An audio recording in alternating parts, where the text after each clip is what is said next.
I always start with this photo, and I do like this. I am not Cory Booker. We have the same haircut. I am very pleased to be here today. As you said, I'm Lyneir Richardson, the CEO of Brick City Development Corporation. As you know, a lot is going on in the city, and I want to spend some time today telling you a little bit about the assets that are here in the city. I'll tell you about our organization, Brick City Development Corporation. We'll talk about the urban renaissance that is happening now, and I'll give you a glimpse of what we expect to happen and are working to make happen over the next 5 years, really, and its economic impact. So I want to spend some time talking about that. Just about assets. You know this, Newark, and we're talking more and more about Newark as a college town. We are very proud of our partnership and our work with NJIT, and we work with all the universities here. People don't know that there are over 50,000 students and faculty in our college and university community here. So employers who are looking to access talent, we start by communicating that the assets of our educational community here. Transit, I mean, Newark, is transit rich. Planes, trains, automobiles, you can get there from here. You can get here from anywhere. The airport, third busiest airport, the seaport, one of the most productive in the world. Our light rail, our transit, NJIT, New Jersey Transit. The transit takes 20 minutes to get to downtown or midtown New York City. Transit rich. Our entertainment venues, from the New Jersey Performing Arts Center, which is a gym, the Newark Museum, our Symphony Hall, the Newark Bear Stadium. We are the cultural capital, really, of the state of New Jersey. Sports. I mentioned the minor league baseball team, but the Prudential Center Arena has really been an asset that has brought about the continued revitalization of the downtown corridor. Because of the arena, there's been new hotel development, which I'll talk about, new restaurant development. Again, the arena, over a couple 100,000 people come to events at the arena every year. Corporate center. People don't know that there's over 140,000 people that are working in the city. There's 22 million square feet of office space.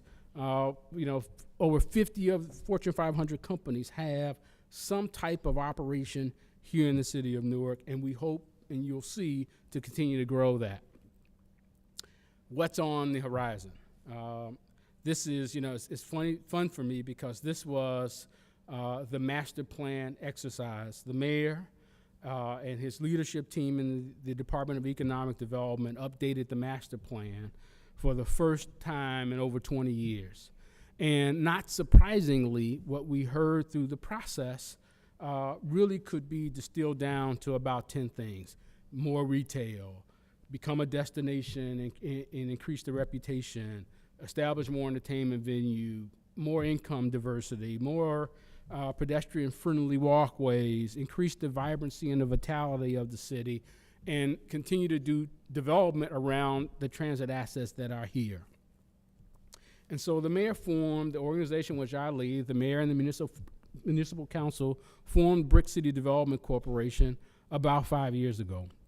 And we recruited both private sector staff. As he mentioned, my background had been as a lawyer and as a corporate real estate executive. But they also, more importantly, recruited an all-star board of directors. The deputy mayor, Adam Zipkin, is our chairman of our board. Our work is really, we're in a line. I always say we're joined at the hip with the city's Department of Housing and Economic Development. Richard Roper, a former head planner at the Port Authority. Don Katz, who's an entrepreneur with Audible.com, a subsidiary of Amazon.com. That's here in our city. Sam Delgado, Verizon. We have college professors. We have executives from Prudential.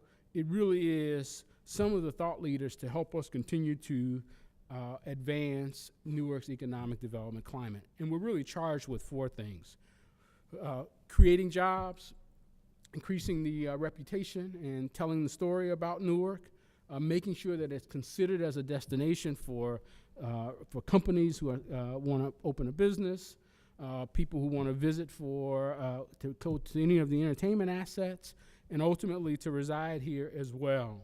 And every day we're communicating the assets and the opportunities that are here, and we're talking about the entrepreneurial opportunities and the resources we have to support entrepreneurs. Our aim is to attract more companies and really communicating the college town message. How are we structured? We're a 501c3, a community benefits organization, more is the way we talk about it, with 4 responsibilities: small business development, business attraction, real estate development, and we operate the city's Convention and Visitors Bureau. Small business. We have about $22 million of capital that we strategically place. It's really, we have one fund we call our First Movers Fund. It probably should be called our Last Resort Fund. If a project we really want to see happen, we made loans from $40,000 to $2 million.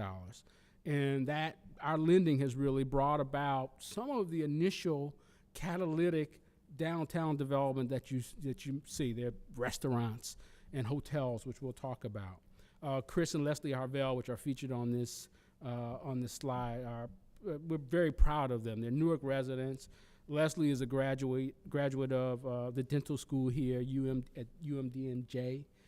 Chris, former Wall Street banker, they opened up a dentistry office here and are doing gangbuster work. Brick City, we're CDFI, which gives us access to federal resources to bring to the table to loan to companies and to help make business development happen.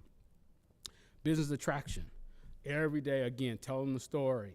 One of our most proud of, one accomplishments that we're most proud of is the announcement that Panasonic is actually building, it's not going to build, it's building its North American headquarters in the city of Newark. This is Joe Taylor, the CEO of Panasonic, who walked the streets of downtown Newark, understood what the assets were, spent time with our leadership, both at the college, all of the colleges, and our other corporate leaders, and made the decision, because of transit, because of access to talent, because of the renaissance that's going on, to locate its corporate headquarters here. Our Convention and Visitors Bureau. The last few years, we've had the NCAA basketball tournament. 30,000 people in the city over a weekend. The Dodge Poetry Festival, an international poetry festival, brings 18,000 people in over a weekend. Restaurant weeks, again, getting people on the street to see what's happening here and spending nights in the hotels, eating in the restaurants, supporting our small businesses so they can continue to grow. Real estate development. This is work that we do the homework on every day. It is site selection, it's pro forma analysis, is working with developers, is working with the city administration, is analyzing and advocating for incentives. It really is the work of the last 3 years of getting projects from the pipeline to the finish line. And that's been our approach. Do the homework, set goals. We've all sort of heard the business school term of SMART goals: specific, measurable, actionable, reality-based, with some timing. But our work has been, I always sort of joke, when I came here 3 years ago, there were 40-plus projects in the pipeline. All were stalled or slowly moving for some reason. Our team looked at them and said, all right, of these 40-plus projects, what are the 10 that really could get to the finish line within the next 18 months? What do they need? Some needed a new developer. Some needed more financial incentives. Some needed some additional help with land control. Some needed new bankers. Some needed, more support from the state. Some needed a key tenant. And that became the focus of our work. And one by one, as a project happened, the first deal we did was getting a company that distributes to 500 Starbucks stores in the tri-state region to open here in Newark. And that was, the ball started rolling. The hotel happened, and more projects started to happen. As I said, tools. Our tools really are the incentive programs. They're federal subsidies, new market tax credit program, the brownfield remediation programs, things of that sort. The state, the urban transit hub program has really been a robust and really productive incentive for us. The city has a tax abatement and a tax increment financing program, and we've used our low interest or the subordinate loans to fill the gaps. One of our council members says it best. It's like, Lyneir, you guys need to provide gap financing, not gorge financing. So we've worked hard to use our capital strategically. What are the results? So in the last 3 years, there's been over $1 billion, $1.5 billion of new investment in the city. 45 companies have been either attracted, retained, or expanded in some way. We've been able to garner and advocate for over $175 million of incentives to companies opening or expanding here in the city. We've made loans of about a little over $14 million here to companies. Again, $1 million here, $500,000 here, $2 million there, which has resulted in new grocery stores and restaurants and companies. There have been 5,000 jobs. Our technical assistance program has trained over 300 aspiring entrepreneurs to this point and is growing. And in our new visitors to the city, we've tracked that there have been over 90,000. So clearly the work has been productive, and there's more to come. Let me give you a detail on some of the projects which we're excited about. New office towers. As I mentioned, we're already home to over 50 Fortune 500 companies. We're very proud of the fact Panasonic's building its new corporate headquarters. Prudential's building a new corporate headquarters. Cablevision is building a call center for 700 employees. Again, these are projects that Panasonic is maybe 14 stories, and it's actively under construction at the corner of Raymond Boulevard and McCarter Highway. Prudential has gotten its state financial incentives approved by the EDA. So has Cablevision. The Urban Transit Tax Credit Program has been very helpful to us. And we're continuing the search for new anchor tenants. New hotels, the 2 new hotels, a Marriott Courtyard, which is now open. And it was the first downtown hotel in over 38 years. The Hotel Indigo, which is a boutique hotel of the Intercontinental brand.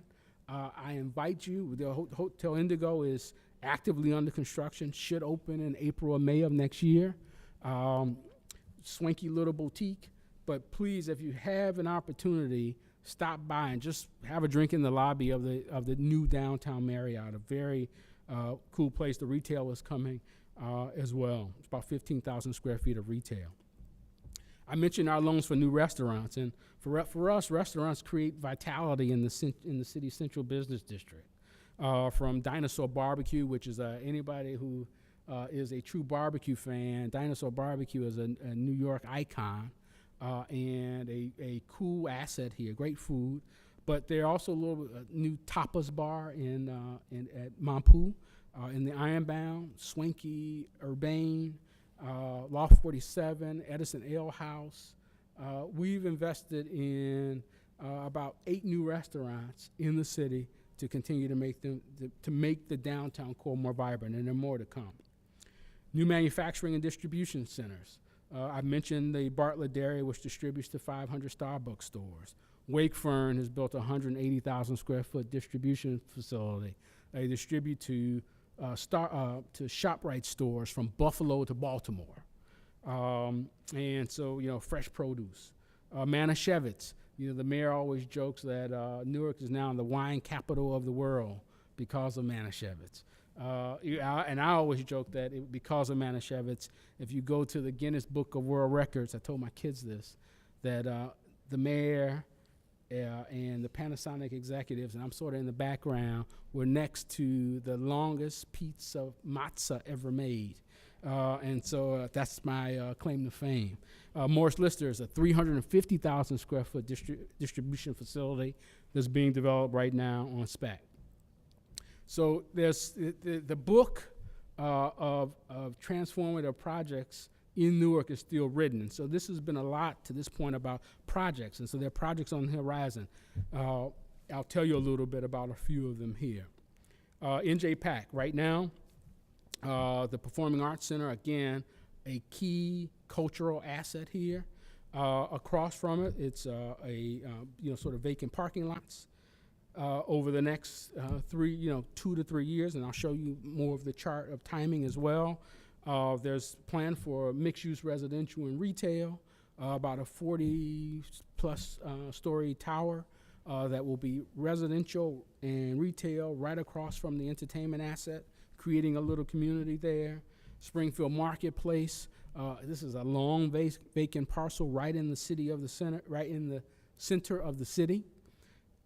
There's plans there now. It's going through the planning board approval process now to bring mixed-use residential as well as a big box retailer and other large format retail to be named.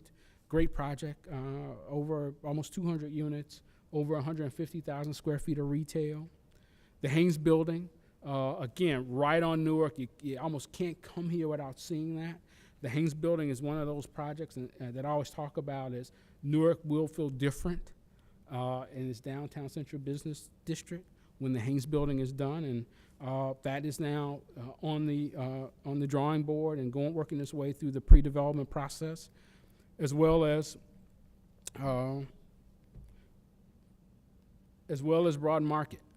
Again, when will Newark feel different? When you drive to the corner of Broad Market and you start to see more residential above the street level retail. And so we have begun the discussion with about 17 of the property owners there and looking at the state incentive programs, again, doing the homework, understanding how the financing would work, understanding the financial pro forma to come up with a plan to activate the residential above the retail that's existing there now.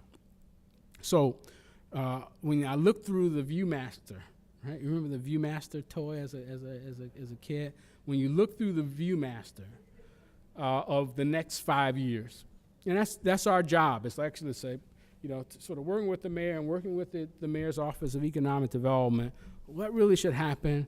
How do we figure out how to make development happen? What's our word? We're a catalyst. And I always tell people we're sort of in the middle. We're the broker. We're the advocate. We're in some instances, we're introducing people. When you look through the viewfinder for the next 5 years, really one word really pops out, and it's people. To this point, economic development has been about projects. So when we came, 49 projects in the pipeline. The question was, how do you get projects from the pipeline to the finish line? But when we look out as what's the driver of economic development for the next 5 years here, projects will continue to have its role, but people and the people impact is what's happening. So we've both worked with Jones Lang LaSalle on a residential demand study. We've, as I mentioned, started to work with many of the downtown property owners, both surface parking lot and buildings that have retail but are vacant above the retail. And with NJIT has a project, Rutgers has a project. The question is, how do we get more people from the ages of 22 to 35 or 22 to 40 looking at downtown Newark as an option? And the best example I have personally recently is I have a good friend who moved from Chicago. I knew him since high school, moved from Chicago. He initially moved to Harlem. He found a nice place, and he was paying, I think he said $4,300 a month. He said, man, I couldn't afford that, right? So he found a nice place in Jersey City or Hoboken, and he's paying $3,400 a month. And now he has a phenomenal new loft, and there are a number of new loft developments in Newark, and he's paying something like $2,400 or $2,500 a month. Two-story loft, view of Manhattan. And I hope that value proposition can continue to be made, and we're continuing to work with developers to create the product that's attractive for the young professional to find an opportunity here. Clearly, you can get, if you work on Wall Street, you can get there by train, by path. So now we're trying to find an opportunity. So our aim is 5,000 new people living downtown in our central business district, as well as 5,000 new people working in the central business district. We've come up with what we're calling tentatively a focus zone. The red dot is where we are right now, and NJIT is, as always, sort of right in the center of things. And they're an active development partner with us as well.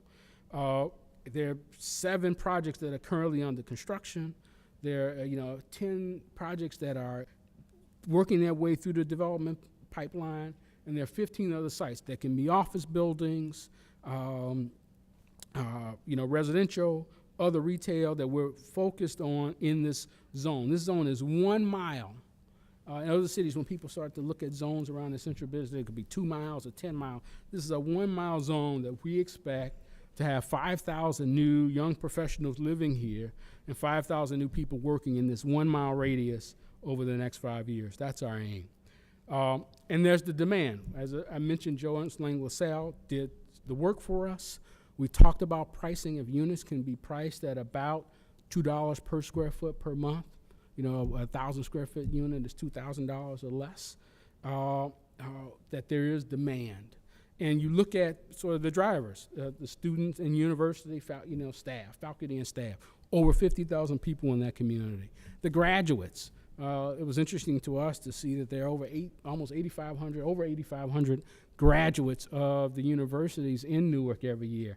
Can we get 5% of them to find a housing option here post-graduation every year?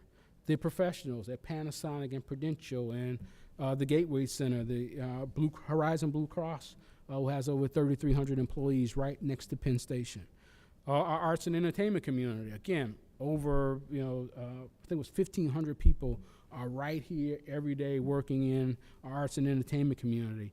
And clearly in science and high tech is the work that we're continuing to do more traction on to get folks working here and living here as well.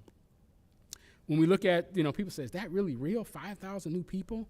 And, is the product there? Well, right now there are about 1,500 units that are up and running in some pretty cool buildings. If you haven't seen 1180, New York sort of swank, bowling alley, full court half court basketball court, beautiful views, Packard Loft. There's new lofts right above Dinosaur Barbecue that have just opened.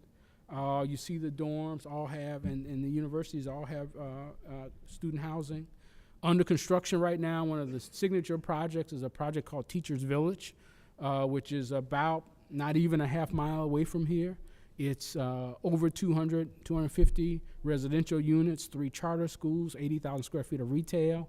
I had some fun about 2 weeks ago having breakfast with about 15 retailers that sort of started the change to happen on 125th Street in Harlem. And we're doing our attraction work to bring sort of an upscale tea shop and some of the cooler little retailers, boutiques, fashion boutiques that might find an opportunity in Teachers Village, a new grocery store there. So there are 450 units that today, if we drove around the city that are under construction, and I always tell people that's what we take pride on now, that we can walk or take a 10-minute ride and you'll see that's the Panasonic building under construction.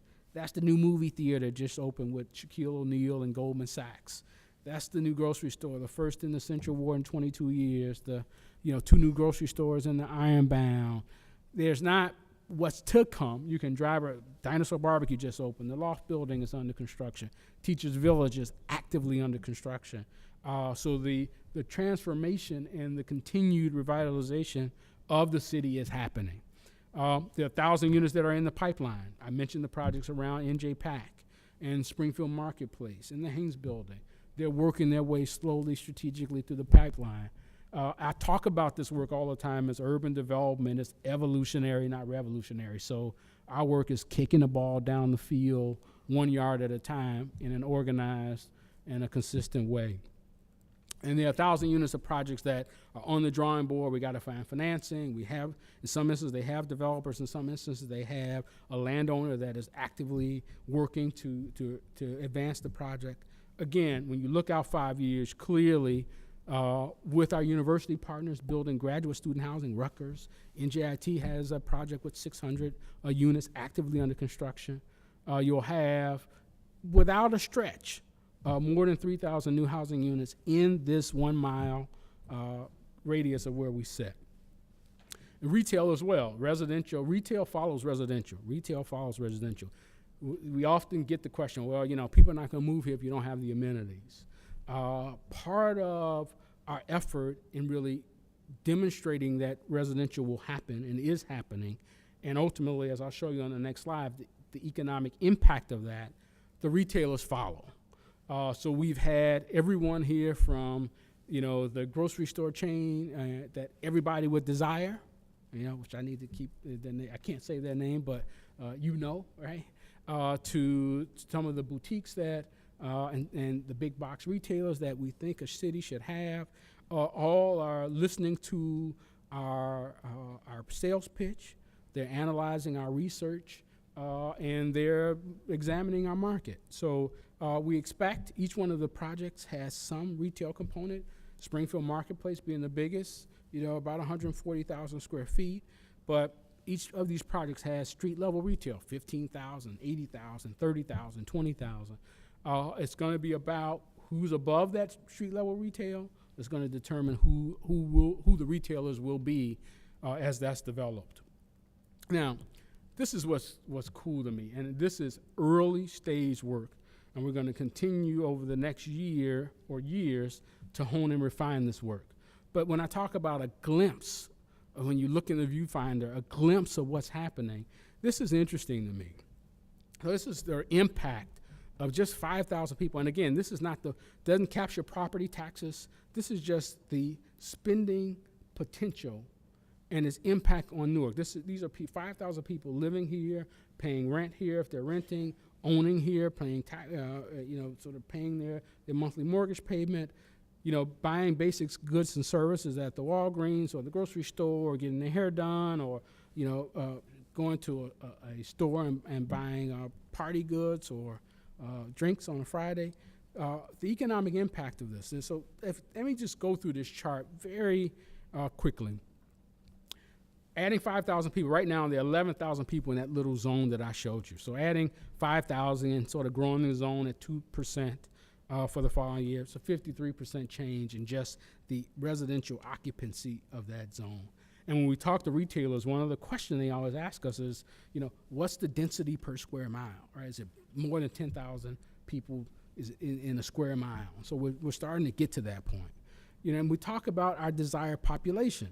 Again, you look at, right now, there's 4,000, a little over 4,000 people that are in that age group of 24 to 35 or 25 to 40, and we're still playing with that number some.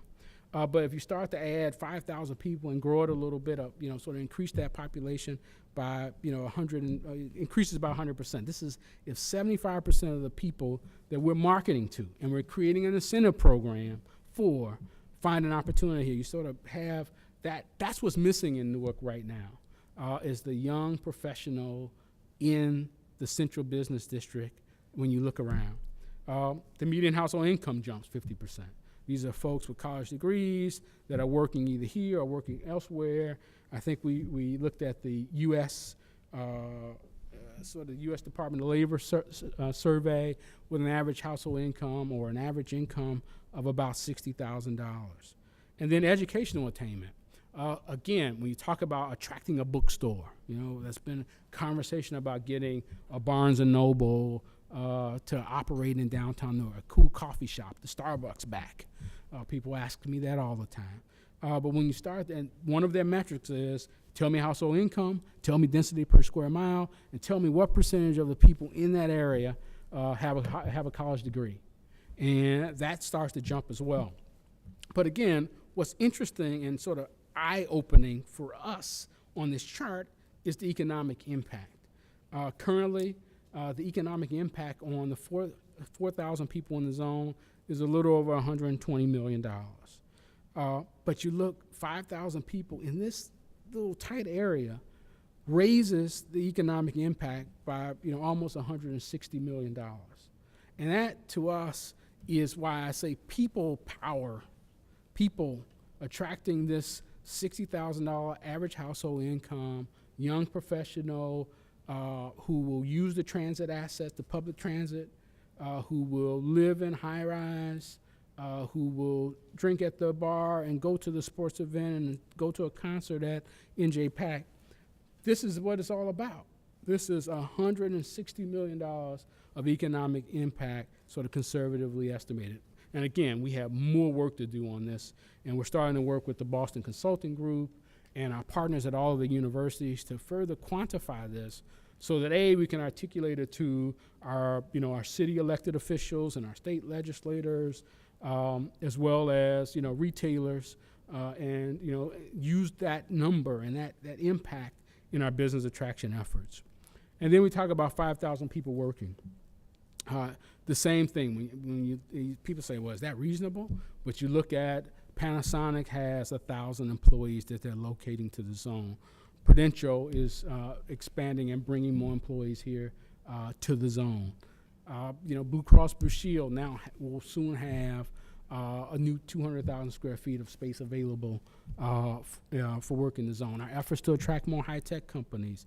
Our hope is that companies grow out of the incubator here at NJIT and will stay and hire people and grow. But the same way, Newark has a parking tax and Newark has a payroll tax. And I estimate it just to talk about its impact on Newark. And that same way, 5,000 more people working here puts $10 million or more in the city's coffers to be able to do more policing, to be able to improve sort of the public perception, to address the atmospherics, to create safe zones. Again, $10 million to the city's budget with a very small, achievable goal. Not 50,000 people, not 15,000 people, 5,000 people. So when we look out, it really is about people. And it's so funny, economic development has always been talked about as projects. What's the next project? Cranes in the sky. Are there shovels in the ground? For us, we're going to strategically work to get the people. And so I'm hoping that there's some people here who are part of the executive MBA program, or have friends who are undergrads, who are working at some of the companies here, will start to look at the value proposition that is Newark, the development appreciation that will surely happen as the city continues to grow and to expand, and be a part of this urban renaissance. People, they're the drivers of what's to happen in the future. So with that, I think I have maybe 5 minutes for questions. Is that right? I want to make sure. Okay, great. So if I can, I'd be happy to take some questions. And I thank you for the opportunity to speak with you today. Thank you.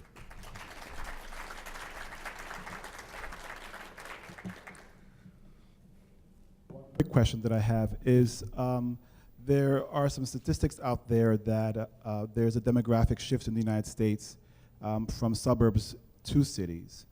How do you see cities as engines for economic growth, generally speaking? Yeah. Since you've done this in Chicago and now here in Newark.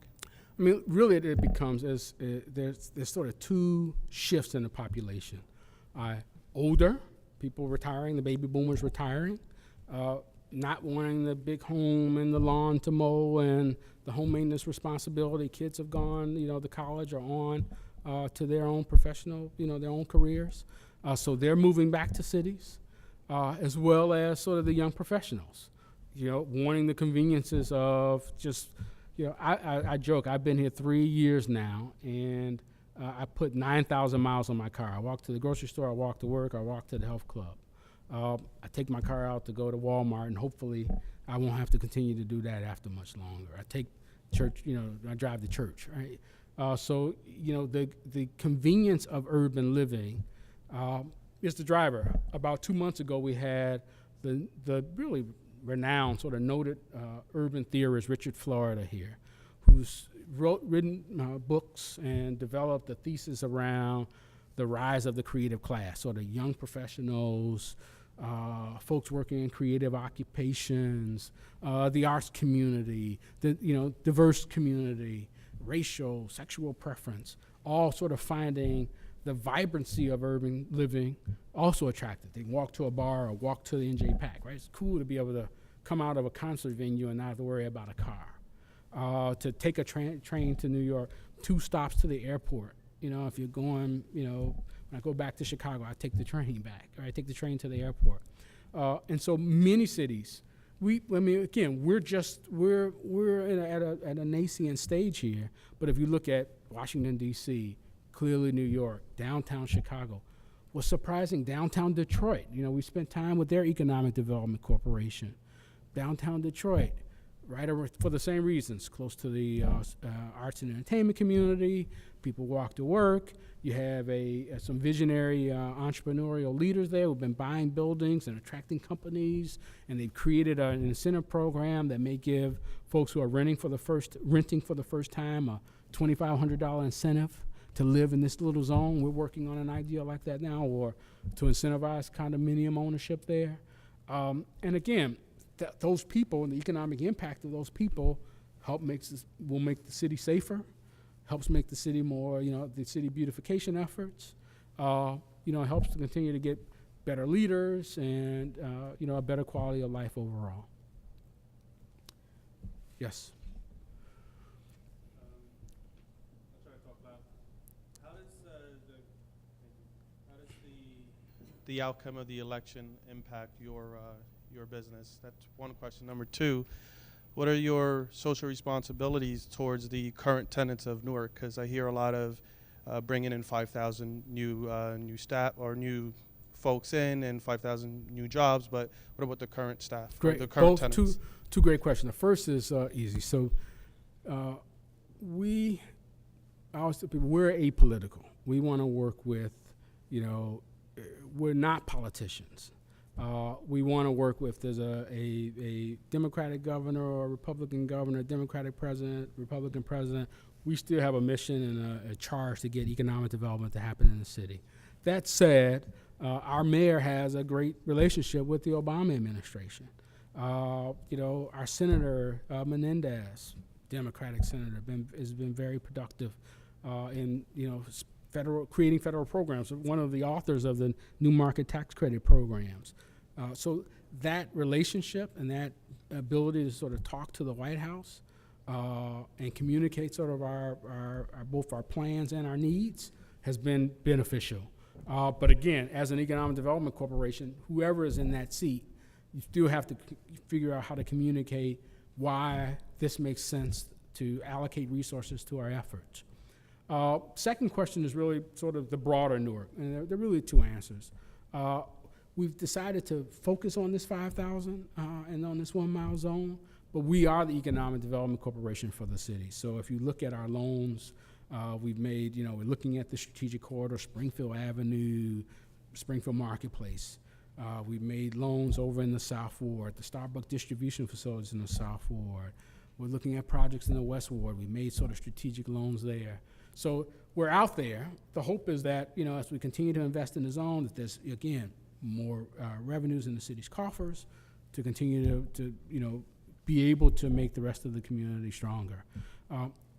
We also have a couple of cool programs, like we're aggressively trying to find, we have a minority developers program, aggressively trying to find African-American entrepreneurs who understand the potential in those trade areas, Latino entrepreneurs who have development capacity, I always tell people they have a little bit of equity, a little bit of skin to put in the game, idea that makes any kind of sense, we'll jump behind it and help push. So, the effort is there. Clearly, the intent and the spirit to, be active in all part of the wards is there as well. 5 wards in the city, we're responsible for developing all 5. One last question. Great. Yes.